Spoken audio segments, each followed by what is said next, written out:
Hello दोस्तों, जैसा कि पिछले वीडियो में मैंने आपको बताया था कि आपको अपना लद्दाख टूर कैसे प्लान करना है, उसकी आइटिनरी क्या रहेगी, रोड मैप क्या रहेंगे, आपको कहाँ अच्छे अच्छे रोड कंडीशंस मिल जाएगी, आपको कितने दिन की रिक्वायरमेंट होगी, आपका फूड एंड अकोमोडेशन का क्या सीन रहेगा, वो सारा मैंने आपको बता दिया था। एक चीज़ जो बच गई थी वो थी बजट। मैं हूँ पवन वैष्णव, स्वागत है आपका मेरे चैनल पीएड बाबा व्लॉग्स में एक नए वीडियो के साथ। इस वीडियो में मैं आपसे बात करूंगा कि अगर आप लद्दाख टूर का प्लान बना रहे हैं, आपके मन में ये क्वेश्चन जरूर आ रहा होगा कि हमें कितना बजट लगेगा, कितना हमारा खर्चा होगा, किस किस चीज़ में खर्चा होगा और वहाँ पे कौन सी चीज़ कितने की पड़ जाएगी, हमें कैसे क्या प्लान करना है अपना बजट। अगर आपके दिमाग में भी ये सारे क्वेश्चन आ रहे हैं तो आपने क्लिक किया है एकदम सही वीडियो। इस वीडियो में मैं आपको सारी बजट प्लानिंग बता दूंगा। इस वीडियो में हम बजट को दो भाग में डिवाइड करेंगे। पहला पार्ट तो वो रहेगा जो सबके लिए कॉमन होगा, जैसे पेट्रोल का खर्चा हो गया, खाने पीने का खर्चा हो गया, रहने का खर्चा हो गया, ये सारा सबके लिए एकदम सेम रहने वाला है। दूसरा जो पार्ट होगा वो होगा मोड ऑफ ट्रांसपोर्टेशन का। मेनली आप किस तरीके से वहाँ पहुँच रहे हैं, लेह पहुँचने के बाद आप कौन सा ट्रांसपोर्ट व्हीकल यूज़ कर रहे हैं, वो सारी चीज़ें सबके लिए डिफरेंट हो सकती है।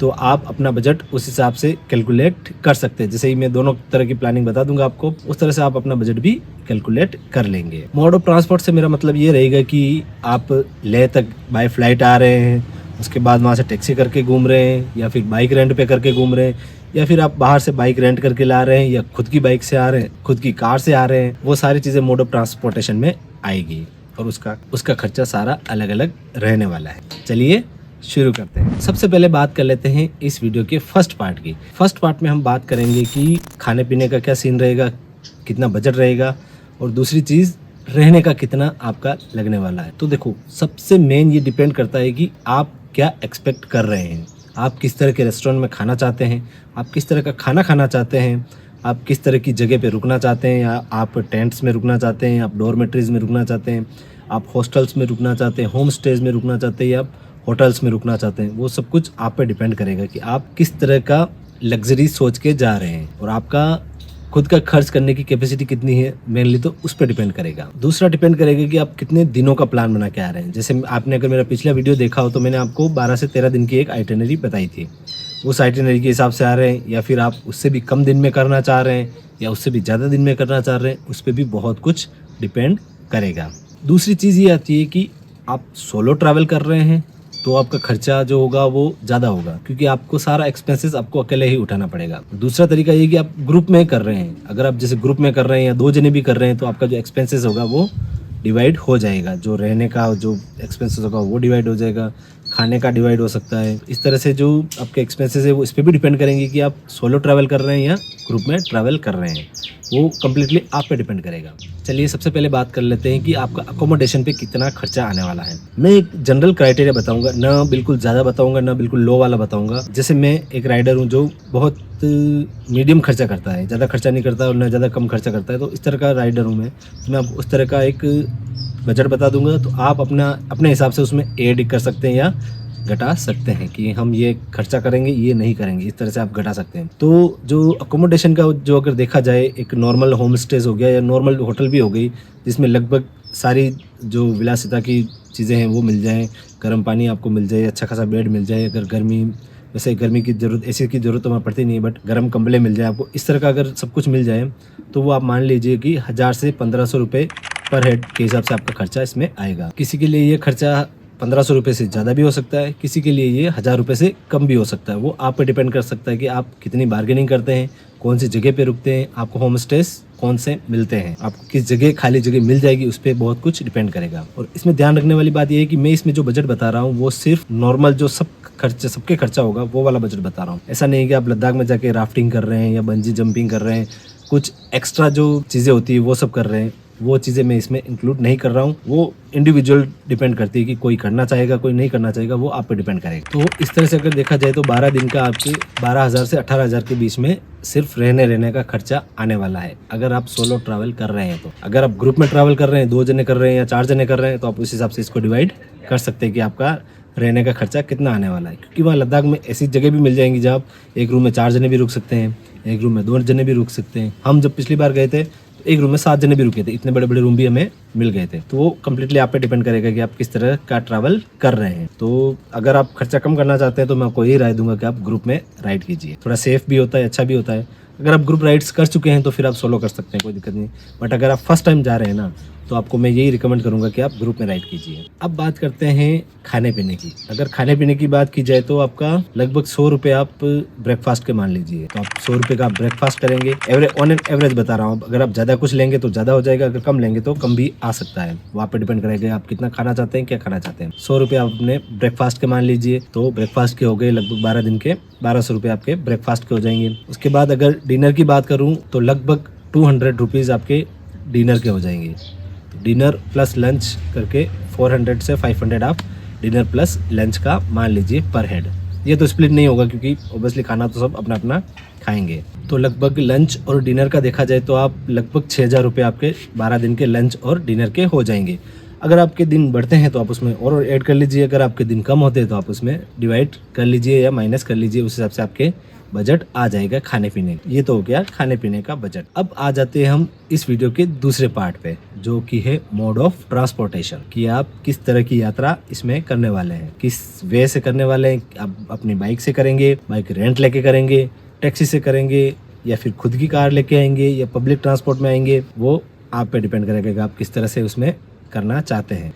तो सबसे पहले मैं आपको एक बात बता देना चाहता हूँ, जो पब्लिक ट्रांसपोर्ट है, जो लोकल ट्रांसपोर्ट है, वो लेह में इतना अवेलेबल नहीं है। इसलिए आप अगर आप कभी गए भी हो वहाँ पे तो आपको लोकल बसेस चलते हुए नहीं दिखेंगी, सिर्फ शेयरिंग वाली टैक्सी चलती है। वो भी इतनी रेगुलर नहीं चलती है कि आप कम्प्लीटली उस पर डिपेंड होकर आप अपनी प्लानिंग कर सको। अगर आपको सिर्फ वही करना है कि हमें करना ही उसी तरीके से, तो बात अलग है। बाकी मैं आपको ये रिकमेंड नहीं करूँगा कि आप लोकल ट्रांसपोर्ट के भरोसे आप यात्रा करने चले जाओ। अगर आप फर्स्ट टाइम जा रहे हो तो आप प्रॉपर प्लानिंग के साथ जाइए, उसके भरोसे बिल्कुल भी मत जाइए। अगर आपको बिल्कुल ऐसे करना है कि कुछ भी हो जाए, मैं कितना भी परेशान हूँ, मुझे वो एक्सपीरियंस ही करना है, तो बात अलग है। अब इन 12 दिनों में आप लगभग 3400-3500 किलोमीटर की यात्रा करने वाले हैं। इतना पूरा सर्किट का लगभग हो जाएगा, 3000 से 3400 के बीच में मान लो, इतना आराम से हो जाएगा। तो अगर ऑन एन एवरेज मैं ये मानूँ कि आपका व्हीकल बाइक लेके अगर आप आ रहे हैं और आपकी बाइक अगर 25 का एवरेज भी देती है, ऑन एन एवरेज 25 का मान लेते हैं, पहाड़ों में थोड़ा कम हो जाता है, प्लेन्स में थोड़ा ज़्यादा हो जाता है, वो ऑन एन एवरेज 25 मान लेते हैं। तो इस हिसाब से अगर आपका पेट्रोल का खर्चा देखा जाए और 105 में पेट्रोल की रेट मान लेता हूँ, तो इस हिसाब से आपको लगभग 14-15 हज़ार रुपये आपका सिर्फ पेट्रोल का खर्चा आने वाला है। ये तब है जब बाइक आप अपनी लेके आ रहे हैं। अगर आप बाइक रेंट पे लेते हैं तो आपका ये खर्चा और बढ़ जाएगा, क्योंकि इसमें रेंट ऐड हो जाएगा। अब मैं आपको एक और बात यहाँ बता देना चाहता हूँ कि अब लद्दाख में बाहर की रेंट की हुई बाइक अलाउ नहीं है। जब हम भी लास्ट टाइम गए थे तो बड़ी मुश्किल से हमारी बाइक निकाल के लाए, अब बिल्कुल ही बंद कर दिया है उन लोगों ने। तो मैं ये मान के चल रहा हूँ कि अगर आप रेंट पे बाइक लेके जा रहे हैं तो आप अपने डेस्टिनेशन से लेह तक उस बाइक में जाएंगे, फिर लेह से आगे आप दूसरी बाइक रेंट करेंगे। मैं यहाँ पे यही मान के चल रहा हूँ, जो मैं रेंटल बाइक कह रहा हूँ ना बार बार, मैं यही मान के चलूँगा। अब अगर आप बाहर से कहीं से बाइक रेंट करके ला रहे हैं तो लगभग जो मोस्टली लोग बुलेट लेके आते हैं 350 सीसी वाली, अगर वो करके ला रहे हो तो आपको लगभग ये मान लो 1000 से 1200 रुपये पर डे का आपको वहाँ पे रेंट लगेगा। तो अगर 12 दिन आप अपनी आइटनरी मान रहे हैं तो 12,000 रुपये आप उसमें वो ऐड कर लीजिए, सिर्फ जो बाइक रेंट करके लाएंगे। अगर आप हिमालयन रेंट करके ला रहे हैं तो लगभग 1500 से 2000 रुपये हिमालयन वाला आराम से ले लेगा।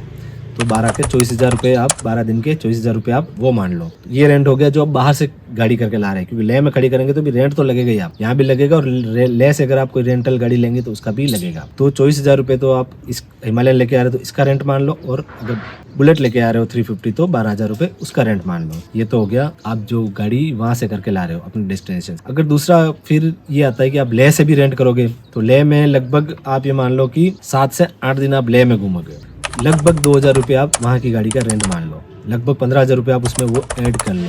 जो बाहर से आप रेंटल करके लाएंगे और लेह में जाके दूसरी रेंट करेंगे तो आपको रेंट का इतना ज़्यादा खर्चा, लगभग 40,000 रुपये आप रेंट का अलग से ऐड कर लो।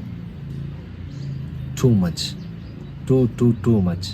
मैं आपको यही राय दूंगा कि आप जैसा भी व्हीकल है ना आपके पास, आप अपना लेके आओ, तो बहुत सारे पैसे आपके बच जाएंगे। हम 2 टाइम से यही गलती कर रहे हैं कि हम हमारी वाली गाड़ी लेके नहीं जा रहे हैं, बट हमारे साथ ये सही है कि हम ग्रुप में राइड कर रहे हैं, तो वो सारा एक्सपेंसेस स्प्लिट हो रहा है, तो एक जने पे इतना ज़्यादा बर्डन नहीं आ रहा है। मैं यही राय दूंगा आपको कि अगर आप ग्रुप में भी कर रहे हो ना, तो आप खुद की गाड़ी लेके जाओ, वो ज़्यादा बेटर रहने वाला है।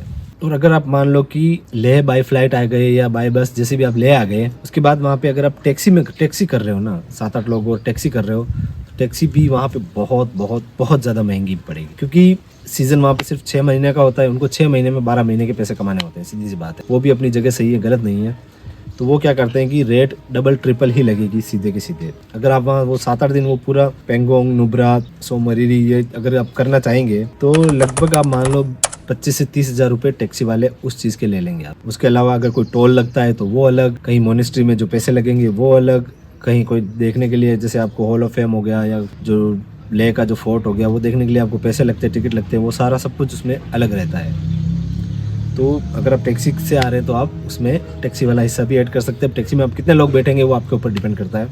4 जने जा रहे हैं या 7 जनों की टैक्सी है, जो भी है, इस तरह से आप अपना डिवाइड कर सकते हैं। तो ये तो हो गया मोड ऑफ ट्रांसपोर्ट से कि आप कैसे आ रहे हैं, इस तरह से आप अपना बजट डिवाइड कर सकते हैं। अब कुछ और बजट होते हैं, जैसे कि जो लोग परमिट की बात करते हैं, अब वो उसको परमिट तो नहीं बोला जाता, ग्रीन टैक्स बोल लो, ILP बोल लो, इनर लाइन परमिट, उसका भी आपको पैसा लगेगा। तो उसमें कितना लगेगा वो भी बात कर लेते हैं। अब जो ILP लगता है, इनर लाइन परमिट, उसमें जो पैसे लगते हैं वो है 400 पर person plus 20 rupees per person per day, मतलब 400 रुपये तो एक साथ लगेंगे। उसके बाद पर डे के हिसाब से आपको 20 रुपये अलग से चार्ज देना पड़ेगा, जो पर पर्सन रहेगा। तो 400 तो ये हो गए, और 12 दिन के 20 रुपये के हिसाब से 250 रुपये लगभग ये हो गए। तो 600-700 रुपये पर पर्सन आपको इनर लाइन परमिट देना पड़ेगा।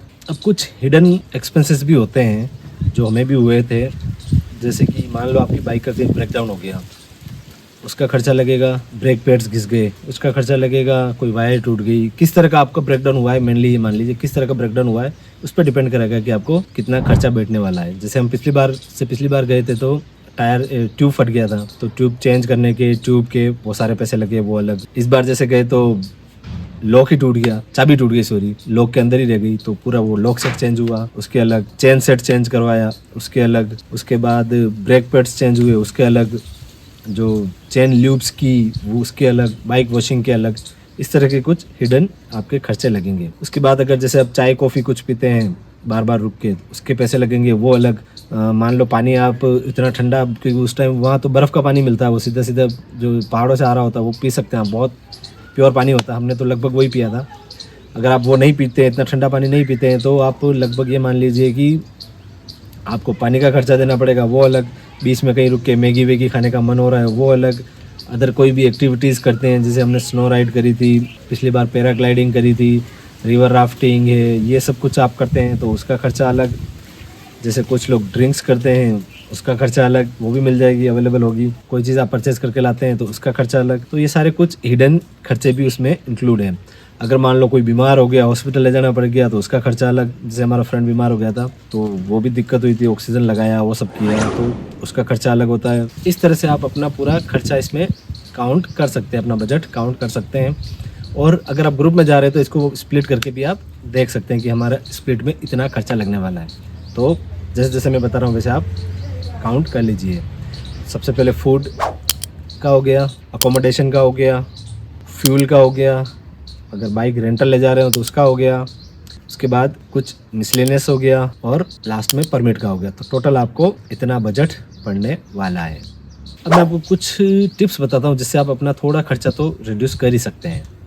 सबसे पहली बात ये है कि आप ग्रुप में ट्रैवल कीजिए, सोलो ट्रैवल मत कीजिए। अगर आप फर्स्ट बार भी कर रहे हैं तो सेफ्टी के हिसाब से भी अच्छा रहेगा और बजट के हिसाब से भी अच्छा रहने वाला है। जैसे हमने ग्रुप में राइड करी थी दोनों बार, तो बजट बहुत सही से हो गया था, इतना ज़्यादा खर्चा नहीं आया था। दूसरा टिप्स की अगर मैं बात करूँ तो कुछ खाने पीने की चीज़ें आप अपने साथ में लेके चलिए, क्योंकि वहाँ हर चीज़ बहुत ज़्यादा महंगी मिलने वाली है, क्योंकि उनके पास 6 महीने होते हैं पूरा साल भर का पैसा निकालने के लिए, तो हर चीज़ महंगी ही मिलेगी। तो आप कुछ ड्राई फ्रूट्स हो गए या बिस्किट्स हो गए, ऐसी कुछ चीज़ें जो आप अपने साथ में रखिए, ताकि जब भी आपको भूख लगे तो आपको वहाँ पे डिपेंड नहीं रहना पड़े, आप बीच में रुक के कुछ भी खा सकते हैं। तीसरा हो गया, आप अगर जैसे पानी हो गया तो पानी आप बोतल वाला लेने की बजाय आप माउंटेन्स वाला पीजिए, बहुत प्योर पानी होता है, उसमें कोई दिक्कत नहीं होने वाली, बस थोड़ा सा ज़्यादा ठंडा होता है, ये है, बाकी आपको कोई दिक्कत नहीं होने वाली। नेक्स्ट हो गया कि आप कोशिश कीजिए कि आपको हमेशा बजट वाला स्टे ही मिले, बजट से कम वाला मिले तो भी ज़्यादा बेटर है, बजट से ओवर नहीं लेना है, क्योंकि उसमें बहुत ज़्यादा खर्चा जाता है, वो बहुत ज़्यादा हिडन कॉस्ट है, और वो हमें समझ भी नहीं आता उस टाइम। जब हिसाब करोगे ना तब समझ में आएगा कि इतना ज़्यादा खर्चा हो। मैं आपको ये कहूँगा कि आप होम स्टेज के लिए जाइए और हॉस्टल्स के लिए जाइए। सिर्फ लड़के लड़के हैं तो आप हॉस्टल वाला देख सकते हैं, अगर कोई फीमेल राइडर भी है साथ में तो आप होम स्टे देख सकते हैं। होम स्टे बहुत अच्छे मिलते हैं वहाँ। हम दोनों बार गए, दोनों बार हम होम स्टे में ही रुके थे। नेक्स्ट आप ये कर सकते हैं कि जो परमिट है आप वो ऑनलाइन निकाल के ही चलिए। वहाँ जाके इस भरोसे मत रहिए कि वहाँ जाके हम परमिट निकालेंगे, वो आपसे एक्स्ट्रा चार्ज तो करेंगे। वो आपको कोई भी सर्विस देंगे, चाहे वो क्या कोई भी हो गया, अगर आपको कोई एक्स्ट्रा सर्विस देता है तो आपको एक्स्ट्रा चार्ज तो लगेगा ही। तो कोशिश कीजिए कि आप परमिट ऑनलाइन निकाल के ही चलिए। नेक्स्ट, जैसे बाइक के ब्रेकडाउन की बात है, तो अगर आप खुद की बाइक लेके जा रहे हैं तो उसका थोरो इंस्पेक्शन करवा लीजिए, अच्छी सर्विस करवा लीजिए, जो भी पार्ट्स चेंज होने वाले हैं वो चेंज करवा लीजिए, ताकि वहाँ जाके आपको एक्स्ट्रा पे नहीं करना पड़े। इससे आपका बहुत सारा पैसा बच जाएगा। ये हमारे साथ हो चुका है, क्योंकि हम रेंटल वाली बाइक लेके चल रहे थे तो कभी भी ब्रेकडाउन हो जाता, उसका कोई भरोसा नहीं होता। खुद की बाइक है तो आप सारा सर्विस करवा के चलिए। तो फ्रेंड्स, ये था डेडिकेटेड वीडियो बजट के लिए। इस तरह से आप अपना लद्दाख का बजट प्लान कर सकते हैं। देख सकते हैं कि आपका बजट किस तक जा रहा है, आपको ग्रुप में राइड करनी है, सोलो करनी है, जैसे भी करनी है, खुद की गाड़ी लेके जानी है, रेंटल लेके जानी है, आप इस वीडियो को देख के अंदाज़ा लगा सकते हैं। अगर आपको लग रहा है कि मैंने इसमें कुछ गलत बता दिया, कुछ मिस्टेक हो गई है, तो आप मुझे कमेंट में बता सकते हैं। कमेंट बॉक्स आपके लिए हमेशा खुला रहेगा। कुछ भी अगर आप और भी आइडियाज़ देना चाहते हैं तो आपका हमेशा वेलकम है। इसी तरह से अपना सपोर्ट बना के रखिए, लाइक कीजिए, शेयर कीजिए और सब्सक्राइब कर लीजिए मेरे चैनल को। मिलते हैं किसी अगले वीडियो पे, तब तक के लिए जय हिंद, हर हर महादेव।